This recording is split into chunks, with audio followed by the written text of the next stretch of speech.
చాలామంది భార్యాభర్తలు చూస్తే వీళ్ళంత అన్యోన్యంగా ఉండాలిరా బాబు, భార్యాభర్తలు అంటే ఇంత మంచిగా కలిసిమెలిసి ఉండాలి, ఎంత హ్యాపీగా ఉంటున్నారో చూడు అని వాళ్ళని ఆదర్శంగా చూస్తూ ఉంటారు చాలామంది. నిజ జీవితంకి వస్తే అసలు వాళ్ళ జీవితాల్లో జరిగే విషయం ఏంటి అంటే ఒకళ్ళంటే ఒకరికి పడదు. బయటకు మాత్రం చాలా హ్యాపీగా కలిసిమెలిసి ఉంటారు. లోపల ఏంటి అంటే వాళ్ళు ఒకరితో ఒకరు మాట్లాడుకోరు, ఒకళ్ళ మనసులో ఒకరు విరోధంగా ఉంటాయి.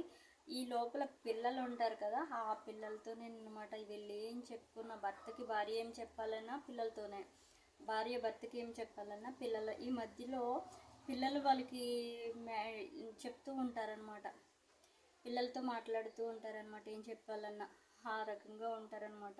ఇంట్లో చూడడానికి మాత్రం అమ్మో ఎంత మంచిగా కలిసిమెలిసి ఉన్నారా బాబు, పెళ్ళయి ఇంతకాలమైనా అనుకుంటాం. అసలు అంత అలాంటి మనస్పర్ధలు ఎందుకు వస్తాయి నాకు అర్థం కాదు. ఒకళ్ళ మీద అంటే ఏంటంటే నువ్వు ఎక్కువ అంటే నువ్వు ఎక్కువ, ఈ గర్వాల వల్ల భార్యాభర్తల మధ్యలో విభేదాలు ఎక్కువ పెరిగిపోతున్నాయి. ఒక అడుగు కొంచెం తగ్గి ఉంటే తప్పేముంటుంది నాకు అర్థం కాదు. ఎందుకు భార్య అంటే అంత కోపం, భర్త అంటే అంత కోపం?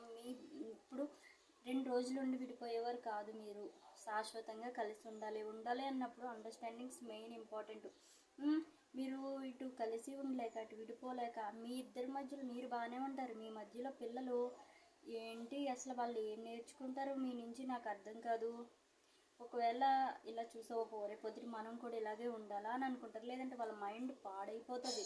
దయచేసి భార్య భర్తలుగా ఉన్నప్పుడు మాత్రమే మీరు ఏం గొడవలు పడినా ఏం చేసినా విడిపోయినా పర్వాలేదు, కానీ తల్లిదండ్రులుగా అయినప్పుడు మాత్రం ఇంకా అవకాశమే లేదు. పిల్లల వరకు దయచేసి తేవద్దు, ఎందుకంటే పిల్లల మైండ్ సెట్స్ పాడైపోతాయి, వాళ్ళకి మంచి ఫ్యూచర్ ఉంటుంది. ఇలాంటి గొడవలన్నీ చూస్తూ ఉంటుంటే వాళ్ళు ఎలా ఆరోగ్యంగా ఉంటారో రేపొద్దుటి భవిష్యత్తులో కూడా వాళ్ళ మైండ్ సెట్ అవ్వదు.